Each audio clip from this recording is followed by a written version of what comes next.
Welcome to GeekStorm. I'm Shawn Hilton with my host, Michael Harrison. We just got back from watching the Oscars just this very minute. We flew right in. You did not watch the Oscars, and we did not just get back from that. That was we Sunday. just saw the world premiere on the red carpet of 300. Nah, that is also not true. I saw 300 last night. We were in the studio audience for Growing Up Foster, where we got to see a taping. Not taped in front of a studio audience, so also incorrect. Very deceptive. The Agents of S.H.I.E.L.D. producers called us to ask us for some input. No. What did we do, Mike? We watched all those things. Oh, well, that's kind of cool. Just not the way you said it. Well, you have a list, so let's check out this list a little bit. Hey, everybody, welcome back. We are, by the way, GeekStorm in the middle of downtown Kokomo. Today, we are filmed at Pepper Whistle. We are live on location. You can check us out every Friday at about 10 o'clock, where you can be part of our live studio audience.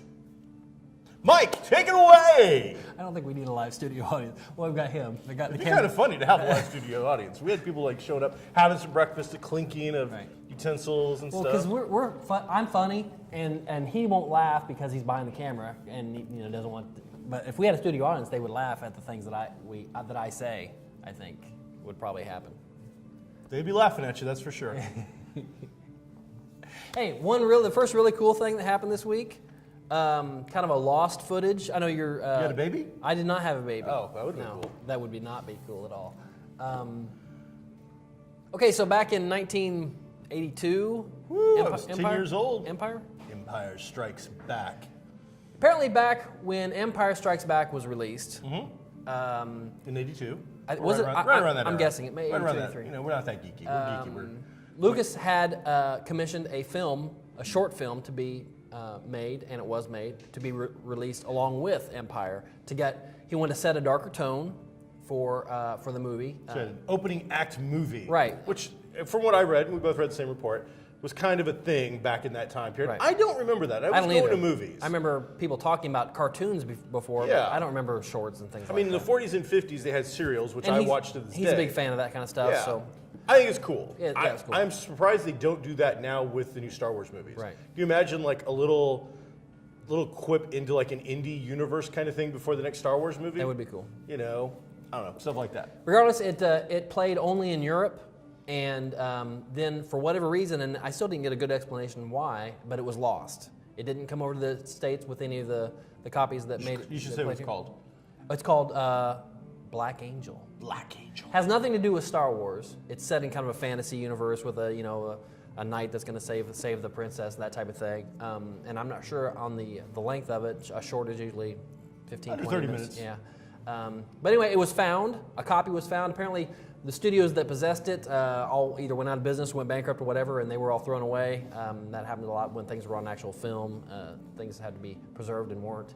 But somebody found a copy of it and contacted, I assume, Lucas, and said, "Hey, we found this. I wonder if they got any money for it. I don't know. No. Probably not, since Lucas already owned the rights to it. I suppose they couldn't extort them in any way. Anyway, it's going to be released. I heard probably on Netflix is what I heard. That'd be kind of cool. Netflix is just gathering up all the good stuff, And speaking of Netflix, this morning I went in and I watched the first part of the new Clone Wars. I watched the first 2 episodes. Star Wars Clone Wars just started today. We talked about that a couple weeks ago. And so I wanted to make sure I saw it right off the bat. Sure. For those fans of Clone Wars, it's season 6. It's being titled like Star Wars Clone Wars: The Lost Missions or something like that. But it is straight up same art, same style, same openings, same narration at the beginning, same voice actors or people doing those voices, same look. It's season 6. It's just a shortened season. Very first episode, a clone trooper succumbs to Order 66 prematurely. Oh. So, whatever he was programmed in leaks or something. There's something's messed up in this clone, and he goes and tries to take out a Jedi. And so that leads into what's going on. Now, you haven't watched a lot of these, I don't think. I haven't, but I will. The first season or two, they're a couple of episodes. They're very episodic with one or two-parters. By the time you get to seasons 3, 4, and 5, they become little mini movies within. So you'll have anywhere from 2 to 5 episodes making up a story arc. So this one appears to be like this one I'm watching right now is about a 4-part episode, it looks like, dealing with Fives, the clones, Tubbs, and some other guys. You do get some Anakin Skywalker in there, some more Jedi, some different Jedis that we haven't seen before, lots of clone stuff going on. But overall, it's the exact same stuff. So if you're liking it and you want more of it, then this is really going to float your boat. And this is supposedly the end of the series leading up to episode 3. Is that correct? This Yes. takes place between 2 and 3. That's the way. All these insert between 2 and 3. Attack of the Clones and Revenge of the Sith. Okay. But I went through and looked. I didn't watch all the episodes yet. I watched the first 2, and then I just kind of went through real quick and read Titles. the synopsises of all of them. Okay. No Ahsoka, from what I can see in a single episode. Huh. So Was she dealt with at the end of the last she season? was. Okay. And you haven't watched it, but Right. everybody else watching this who's into it, what they did was they took her out. They made her drop out of being a Jedi so they could save her. I see. I think that they knew, I think Dave Filoni, who's kind of the head of all this, knew Lucas was trying to kill off or get rid of all the characters that weren't in the movies. Right. So that they were going to have some big impact or have unexplained answers. Right. So to save Ahsoka, the only way to do it, because all these Jedis are going to get whacked, Right. was to have her drop out. So she drops out. So I was hoping we would see at least 1 or 2 episodes with her now. What is she doing? Is she a rebel? Is she, I see. is she... She's just gone. Yeah, so she's just kind of out of it. Okay. But the other thing I noticed today when I was doing that, because I was looking around for it, and finally I just searched and it popped up, lots of new Netflix editions. And I'm not talking like great classics, but like all of a sudden Tobey Maguire's Spider-Man, the first Spider-Man movie was on my list. I hadn't seen that before. There was a, it's Mork. Robin Williams? Robin Williams had like a movie from 2004 where he digitally edits people's dead memories from their brains or something for their funerals. There was a lot of, today must have been a new day for releases because there was a lot of new material. So if you're a Netflix fan like I am, today, and it looked like instead of getting a dump of all those documentaries and crappy TV shows, these guys went kind of for B movies this time. So there's a lot more, it looked to me like a lot more movies and different things I hadn't seen before.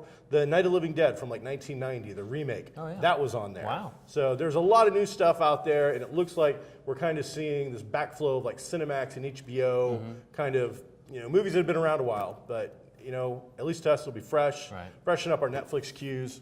So that was out there. Speaking of Netflix, we won't dwell on that too long, I watched the first episode of that series we were talking about before, the Returned, because ABC's got its one coming out called I think that Resurrection. Is that Resurrection? Yeah, I think that's I think Resurrection. this one was Revenant. Revenant? Well, that's the French title. Oh, okay. But in the So it English translates to subtitle, Returned. right? So you did watch it? Yeah, I did watch the first What did you episode. think? I liked it a lot. I thought it was very stylized. It was very fresh. There weren't a lot of things going on where I think, I know this is what's going to happen. I know this is what's going to happen. A lot of unanswered questions, but you're going to get that in the first episode. But I really liked it a lot, and I want to watch the rest of it. It's only 10-ish, maybe 8 or 10 episodes. It's like I said, it was like, is it French? Norway? It's some. French. Is it French? All right, so it's a French show, French television series, very short episodes like the BBC, dealing with people who are, and it's called I think The it's Return. right, but Revenant. on your Netflix, it will say, it doesn't say Returned, it says. Mine says Returned. Did it? I think mine said Revenant or Revenant. Well, wait, regardless. Doesn't matter. You're gonna look for it. It's gonna be about 10 episodes, and it's about people coming back from the dead. But instead of being zombified or creepy, it's like, Mike was assassinated right here. Right. Don't know why. Right. Boom, you got shot. And 5 years later, Right. I happen to be eating down there, going, oh man, I remember my buddy Mike. And you just walk downstairs like nothing had ever happened. And they all you show had up aged, at the same time. Yes. So it kind of had that 4400 you mentioned, Lost, that X-File-y, sci-fi, weird kind of vibe to it. Right. And you said, is it ABC? It's got to be ABC, because those are the guys who rip everything off. Right. ABC's got their series coming up. Which looks to be looks very exact similar. same thing. Yeah, exact same thing. And there's a comic called Revival Right. that's also very similar. And they were in negotiations with them. Right. Fell through. Oh, we've got our own series now. Right. So ABC, man, they're known for. But check that out. doing that It's only drawback, obviously, is the language barrier. You do have to read subtitles It is on subtitled. this. But 2 minutes into it, I wasn't even thinking about it, and I was just reading it, and you still get to see good. everything. It's got a creepy little kid in it. Creepy? I was about to bring it up. But he was creepy, too. Yeah, so you don't know what his story is. He's got something to do with it. You got nothing out of that either, right? Just his, all right. just his name. name You're is a smart guy. His name's Victor, and I don't know if that's supposed to mean something to somebody, but it didn't to me, so I don't know. All right, because I watched the whole thing, too, because the other guy, like, the little girl, we know where she's from. There's a guy. We know what he's about, kind of. But then there's this other kid, you're like, I have no clue. What was the killing in the hall, in that tunnel? You know anything about that? No, just, like, freaky guy killed somebody. That was weird. Yeah. Okay, we'll find out more about that. So check that out on Netflix. You saw 300 with my wife last night because I didn't want to go see it. And I wish I hadn't. I'll be honest. And leading up to it, I watched 300 on Blu-ray yesterday afternoon, and still love 300. It holds up. Whatever you think about the gore and everything, it's part of the storyline. It has a lot of great lines, a lot of great moments, and a lot of stuff that's quotable and memorable. And this new edition of 300, Rise of an Empire, has none of that. None. You don't care about, like with Leonidas and 300, they were a small band and they're holding this spot, and they're underdogs, exactly. Even though, and they've got that romance of being the Spartans being the best warriors around. This movie is based on the Athenians, which the Spartans make fun of the Athenians all through 300 anyway, but this is based on the Athenians, and it's all naval battles. I would say 60% of the action is naval battles. And we're talking about battleship here. We're talking about the slaves that are rowing the ships, right?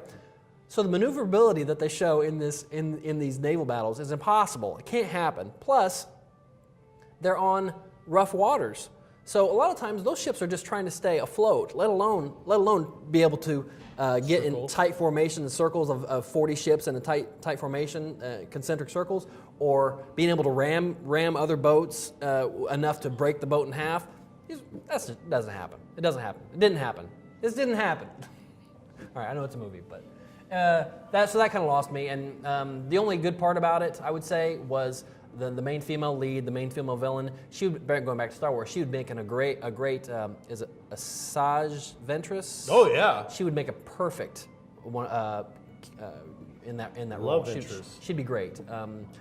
She's good with swords and all that. She's just got a weird shaped face. Angular. Yeah, but still very pretty. So. Okay. Now this leads me into a question then.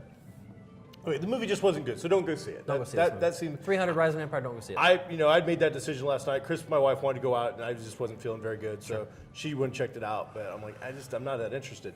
Now the fact is 300. This is a sequel, kind of. It happens actually. A lot of this movie takes place during that battle. So right. they reference it quite a bit. So here's the thing. 300 came out how many years ago? 07, I believe. 07. So this isn't a super quick turnaround for a movie. We're looking at 7 years practically. Right. So did that have any effect, you think, on if this movie had come out maybe 3 years later, like we're used to, or 2.5 years? Would that have maybe? I don't think so. Just a crappy movie. I don't think so, because it wasn't a continuation. It wasn't, and they made it so you didn't really even have to see 300 to understand, because they referenced it a lot. They showed a lot of old footage, unused footage from 300 in this new one, where they showed Gerard Butler and Michael Fassbender, who I didn't realize was in the movie until I watched it again yesterday. Had a big role in it, and so you could see that. They didn't get them in the studio, because they don't look like that anymore anyway. And they still have that young look on their face 7 years ago. So I had some use footage. A lot of the characters, they either brought back or brought in. The guy with the patch, the hunchback, the emissary that gets kicked down in the well, he was in it. So they reference it plenty. Okay. It's just that the story was, you didn't really care about the Athenians. You didn't really care about these ship battles. It just wasn't interesting to me at all. The reason I say it because it leads me into a very similar situation. They've just released a Dame to Kill For trailer, which I'm sure you've probably already seen. A Dame to Kill For? Sin City 2. Okay, yes. Dame to Kill For. Yeah. So same kind of deal. Sin City came out long time ago, and when it came out, it had that comic book style, the colors, the digital effects, and all that. Really hot, very cool. Did pretty well. Right. Now, I don't know. Again, at least 7 years, bare minimum, probably more. Boom, we got a sequel coming out this year. And how do you think it's going to affect it? Have you seen the trailer yet? I've not seen that trailer. I haven't seen the trailer. It looks very similar. Same kind of stuff's going on. Same people are involved for the most part. Right. Jessica Alba's back. I really like that stylized look. The stylized look of 300 and Sin City. It's very colorized. It almost looks like Ted Turner colorized some old black and white movies. I think it's really cool looking, but you still have to engage me in the story. You know, you still have to make me want to stay in the theater and keep me awake. All right, so because I'm old. Do you have any interest in seeing Sin City 2? Sure, oh yeah, absolutely. I'll see it. You see that? I do. It looked, I've seen it, the preview anyway, and I thought it looked pretty sharp. And again, we're going back to some of the guys and some of the stuff we've seen before. I think the reason, and this is complete conjecture, and Joseph Gordon-Levitt. And oh, he's cool. The reason that we haven't seen this, or that it took so long to make this, and I have no data to back this up, was the failure of The Spirit. That could have been same kind of feel. Same type of feel, and tanked at the box office, and really wasn't very good either. No. But it was another movie just like that, and just didn't do well. And that was Frank Miller directing, wasn't it? I think I'd have to look it up. I don't know. All right, so that's me going off of my things. You got a few other things though that we've seen together, so let's check it out. Let's see. Television, it looks like there. We watched the other day. We're sitting in front of the TV. I invited you over. You did, looking for something to watch, and I got an interesting phone call, but that's another story. We watched Game of Arms, which is arm wrestling, and this isn't arm wrestling. This is arm wrestling, okay? Because it's very much, they have characters, they have teams. They have, the New York guys and the, I don't know, they have Arkansas. Names too. I forget what they were. It was like the New York Arm Benders and the California Throat Tuggers and the Sacramento whatever. Yeah, it was entertaining. And so you're watching. Now this didn't feel like scripted reality television, but it was edited like scripted reality television. If that makes any sense. The idea is that, like, when you watch Gene Simmons' Family Jewels, those are storylines that are written, and they act them out. Gene, this is what you're going to do this week. You and the gang are going to get into some wacky adventures. It wasn't like that at all. It wasn't like that, but they edited it so you kind of had a story to go with this. Here's the thing, though. They introduced us to 2 teams, and I guess there's 4 or 6 teams, I can't remember which, that are from different cities around the country. Once we meet all these members, then are they going to have to do stupid crap like that, Because right now we're just meeting, each episode is you meet this guy, and this guy, and on this team you meet these 3 guys, and you get a little bit about them, and then they do their arm wrestling, and then you see who the winner is. Once we do that with all these characters, which is only, I'm going to say a couple more episodes, then do they start doing stupid crap like that, or I'm going to lose my house if I don't win this? I'll win this match. The high stakes here. The high stakes is $250 for each individual match you win, and it's best 3 out of 5. And then the team gets to split $1,000. $1,000 to split. Right. Which now they went from New York to wherever they went to. They flew 5 guys. I want to say it was 5. Now, am I wrong? The numbers might not be exact. They might have driven. It might have been 4. It might have been 6. Right. They might have drove. Right. It doesn't matter. They went from New York to Sacramento, California, I want to say. Abandoned warehouse, because it said that on the screen. Yes. Abandoned warehouse, Sacramento, The match California. takes place in an abandoned warehouse. Right. So, but here's the deal. It's $1,000. $1,000 I don't think would pay for gas money and lodging. I don't get out of bed for $1,000. For New York to Sacramento, but that's the big deal. They're making such a big deal. Yeah. Like, and here's the money, and they throw it on the table, and it's like, oh, and I'm like, what a bunch of horse crap. Yeah. Nobody would do that. Nobody would possibly be in this sport. It is very much like NASCAR. You're watching it to see if somebody gets hurt. You're watching to see what happens, who wins and who loses. But somebody smashes his arm, or compound fractures. I don't know if that stuff actually happens or not. None of that happened in our match that we saw. And you made me watch an arm wrestling show. It's really what this comes down to. It's kind of silly. It was horrible. But during that, there's more. Then we got to play Takanoko. We did play a game. We threatened to talk about games on here once in a while. We actually did play a game. Well, I went over to Shawn and Chris's house for family game night. Family game day. Which is just those 2 and me apparently. We're family. And we played Takanoko, and Takanoko is Japanese for bamboo shoot. Oh, nice. And the idea is very simple. It's a resource-style game. You have 3 different ways to accumulate points, and you're building a bamboo field, and you have a panda bear who's eating the bamboo, and you have a gardener that is trying to make the bamboo sprout and grow it. And so you can get points by having the panda eat certain kinds of bamboo in a certain order. Right. You can get points by having the gardener grow certain kinds of bamboo, and you can get points by just building a certain kind of field. Mm-hmm. I thought it was a lot of fun. It takes about 45 minutes or so. You ended up winning that first game, your very first time you played, and you were using all kinds. I mean, there was a lot of strategy involved, but it was also the theme is family friendly enough that I think anybody could play this. Yeah. I think it's a little cooler than a Monopoly game or something like that. Monopoly's so boring. Good for the whole family. Multiple ways to accumulate your points. Different strategies being used. thinking processes. I think it'd be good for younger children. I think it's going to be good for older people. Overall, Takenoko, a really good game. It was a good game. A lot of fun. Yeah. Now, hey, Arrow? Arrow was this week. Luckily, we're getting back into getting rid of some reruns and stuff, which I really hate. But Arrow was good. They had a big build-up at the end of the episode last week with Slade Wilson showing up as Deathstroke. And he looks good. Yeah, he's a good look. Yeah, he's very much iconic, like the character looking, and he's a big dude anyway, and he could pull off the physical stuff. So because he was in Spartacus, and I think Spartacus is probably over, but he's pretty good. And so this episode was very much about Slade and Oliver kind of going back in a verbal battle with the mom and the rest of the family there that they didn't want to know. They didn't want them to know what was going on and that they knew each other and stuff. A lot of tension. Yeah. It was like, is Slade going to murder Mom and my sister right in front of me, or try to? It was almost a little Where's the too fight gonna break heavy-handed. out? With some of the stuff Slade was saying was almost a little too like. The Promise was my favorite. Right. Yeah. Family, nothing more important than family, and whatever. So yeah, it was good. I enjoyed it, and. Good episode. A lot of flashback to the island. This really was Right. the opposite of the normal formula that we see for Arrow, where it's normally them in Starling City with a few flashbacks to the island. This time it was A lot. Starling City was all set up to just do flashbacks to the island, Right. where we got a good chunk of the story. It also makes me wonder how are we still going to see island flashbacks in season 3 and 4 and I think you'll see it for a while because we still have to have some things explained. A lot of it's come together. Like, we don't know how we got the Russian mafia tattoo yet, Right. but we've introduced a character now that can easily, explain that later on. So, but the bigger thing about this episode was actually the previews for next week's episode, where we flat out see the Suicide Squad. Right. So we don't know. We know most of the players. There's one guy on it that I'm still not sure who it is. I assume it's a Captain Boomerang kind of guy, but you've got Deadshot, you've got Bronze Tiger, you've got Diggle leading the crew. Who else was on it?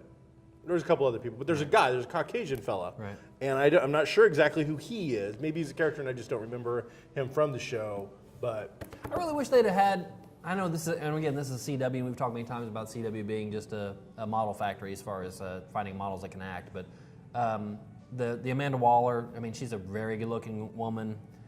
I want a big, imposing. Doesn't play Amanda into Waller. the New 52, unfortunately. In the New 52, That's right. She's like a not Tyra Banks, but Right. she's a skinny model-looking character. But in the old continuity, Right. she was a real woman. She Right. was plus-sized, Right. black female who was scary Intimidating. as hell. Yeah, intimidating. She would walk up, a non-powered female walked up to Batman Right. and would put 2 fingers in his chest and Right. go, "This is what you're going to do because Right. I say so." Yeah. So you might scare criminals, buddy, but you don't scare me. They're a coward a lot. I don't know if you knew that or not. That was good stuff. Also, this week was a really good episode of Agents of S.H.I.E.L.D. We've been talking about for a while how it's slowly getting better, and please stick with it. And this was probably one of my favorite episodes. You had you had some questions answered, and you had some more questions posed. Big drama pieces, a few action pieces. Right. Introduction of Bill Paxton is a big deal. He was really good in it. was really I'm not a good. huge Bill Paxton fan, but he was pretty decent in that. So ends with a big thing that everybody's talking about, Blue Alien, Right. and GH213 or something like that, and what's going to happen with that. A lot of conjecture going out there. I've heard, you were talking Atlanteans, we're talking Kree, we're talking Captain Marvel. Right. Well, lots of things that are blue in the Marvel Universe. And those cover mostly the biggest ones. Right. But regardless of all of that, since the comeback, since the hiatus break, all the good stuff has to deal with stuff that's happened since then. Right. Like the whole Deathlock thing, that happened because of the hiatus break. Right. The whole Coulson figuring out the Tahiti, and Tahiti is now short for something. We still don't even know what it's short for. Right. We find that out now. It's like almost everything before the hiatus is like throwaway fluff that you didn't have to watch. Yeah, I wonder. And you just wonder how much these executives look at fan reaction and customize the show after the fact, or if they had stuff like this planned all along. I don't know. I don't care. I enjoy it. I wish I didn't have to wait 6 or 7 episodes for a show to get good, but that's what's happening, and so I'll watch it now. And just like Arrow, biggest thing about it, next episode we see Sif, and we get actual Sif, not like shadowed or digital effects. We get the actress who played Sif back in the role as Sif against who we believe is the Enchantress. I think so. Very cool. direct correlation to the Marvel Universe. Right. Would have been nice if maybe they had done that episode for the Thor crossover episode, Right. as opposed to the guy from, was it Numbers or something, being an Asgardian lost guy. That was horrible. That was horrible. All right, you watched Bates Motel. I don't know anything about Bates, so fill us in on season 2 of Bates? Season 2 just started, and so I went back and watched all of season 1. There's only 10 episodes, not that bad. It's okay. It's not gangbusters. It's not something I'll watch every week like I would Arrow or Agents of S.H.I.E.L.D. But the best part about it follows a young Norman Bates with his mother is still alive, and he's got a brother, and they're moved to a new town, and they take over the hotel and becomes the Bates Motel. It's a whole lot of backstory or a lot of side story, really, about drugs or marijuana is the main crop in this town, and so you've got a kind of a dirty sheriff, which is I don't know, kind of predictable, I guess. And the coolest part about it is watching this actress Vera Farmiga, I think is her name. She's nuts, okay? Okay. And you can see that she's kind of passed that along to. Is she like manic? Is there a clinical term given to what she's afflicted with? I'm not that good at diagnosing that type of thing, I guess. They don't say it then. No, they don't. Okay. They don't say it. Well, Norman and his mother, they call each other crazy from time to time, saying what you're doing is crazy or you're crazy and that type of thing. But then that's usually because one of them is having a good day, you know, and the other maybe isn't. But you can see, as an actress, you can see her playing this normal, pow, I'm nuts, and then normal, and you can see her get to the edge of that sometimes and then pull back. So she does a really good performance. The kid, Freddie Highmore, he's just okay. They rely on script and visual effects more for his craziness than the acting itself. So, Okay. but watch 2 episodes. If you like the first 2 or 3, then you'll probably like the show. If not, it's not a big deal. Cool. It's on Netflix right now. And then we both watched a show J.K. Simmons' new feature? with J.K. Simmons. If you don't know who that is, that's J. Jonah Jameson from the Tobey Maguire Spider-Man series. series. He's been in a lot of things too, though. This is a very family-friendly show on NBC. It's called Growing Up Fisher. Yeah, Growing Up Fisher. Oh, it's okay. And basically, he plays a lawyer who's blind. He and his wife. They already had that character. Well, NBC doesn't have that character. Okay. Netflix. Right. It's one of those shows where it's a family show. Family comedy. Very 22 much minutes. like Wonder Years with the narration of the child. And I guess it's supposed to be based on the writer of the show, his life, and his dad really was blind, and I just wonder how many blind jokes they can make, you know, before it becomes old. Or the script was the dialogue was great. I really liked the dialogue, but a lot of it was, again, very heavy-handed family stuff. And J.K. Simmons is an amazing actor. Yeah. He is a thespian. He's the real deal, and you got him doing a 30-minute situation comedy. Right. All right, you're going to get me to show up for that. Yeah. I mean, right now you got Robin Williams doing it, and some people have fallen in love with it. I didn't think there was any chemistry between have to him watch that 'cause I haven't watched it yet. and what's-her-face. But this guy, to me, he's the kind of guy that would pull me in and make me watch a show. Right. And I thought it was cute. I don't watch a lot of comedies. Yeah, I It's don't just either. not my thing. I enjoyed it quite a bit. Thought it was well done. I think people who are looking for a family comedy are gonna dig it. And it's got the wacky chick from not Will and Grace. Jenna Elfman. She was in some other thing yeah. that was really popular, where she was the wacky. Right. Well, in this, she's still wacky, and she's that fun, kind of high energy character. The kids are fairly sensible and reasonable, Right. and the hijinks that ensue. We also saw. Did you see Mind Games? Because I saw that. I did not see You it. had a chance to I see didn't it? see it. Very disappointed in Mind Games. What's his name? Steve Zahn Steve and Zahn Christian and Slater. Christian Slater. So I like Steve Zahn, and I'm one of the few people who probably really likes Christian Slater. Mm-hmm. And Christian Slater is man, he's trying. You're seeing him in movies left and right recently. You're seeing him in it's like in 2 TV series a year currently because they're getting canceled so quickly. Right. And I believe this is going to follow the exact same line of thinking that's happened with his other stuff. I think this is just too many characters, convoluted situations, way too wacky. It feels like Lie to Me mixed with Numbers, where you had the brother and Right, like the, right. I don't know, crazy brother who did all this stuff. Their whole shtick is using people's minds to get them to change their mind or to Right. do things, to manipulate the look and feel of psychological situations and get you to say yes or no or to pick color blue or stuff like that. Right. It could be a good show. I just don't think as a mid-season replacement. I don't think it's going to get its nails in deep enough for anybody to care. I'm going to be surprised if this goes more than 5 or 6 episodes. Yeah, I agree. So I haven't seen it yet, but I still agree with that. I think it's like it. not, I said Slater's trying. Right. It's not like the performances were fine. Zahn's a little too manic in this for me. What can you do? So hey, you got some Oscar news. That's right. We talked about Oscars last week and the big Oscar contest. These are just the top entries of the dozens and dozens of entries you got in your Oscar contest. Hey, who won? The winner is. Well, you did, but you were then kicked out. I really did win, but that's not really fair because I'm me. Teresa Carlson got 9 of the 24 categories. 9 correct. 9. 9. I did better than that. I'm not saying let's put a number on it, but it's better. So she wins a fabulous prize package. So stop on by Comics Cubed, and we'll hook her up. Worth well over $100. All right. Cool. And more casting news, because who cares? Oscars are over, and nothing that anybody cared about. They did cast, and I don't know their names because they're complete nobodies, but they did cast a young Bruce Wayne and a young Selena Kyle for the Gotham show. And we're saying young. We're talking, this kid was like 12. Yeah, he looked pretty young. So this isn't, we were talking maybe it was Dawson's Creek or something. Right. I hate to say it, I've never watched Dawson's Creek, but I always assumed that was high school. This kid's 12. Yeah. This is like Gotham, like middle school, right. if that. I don't know how old you are in middle school, but producer, any clue? No, but young, right. Very, very young. So, and then he's not Google, I mean, you can't just ask him any question. He doesn't know.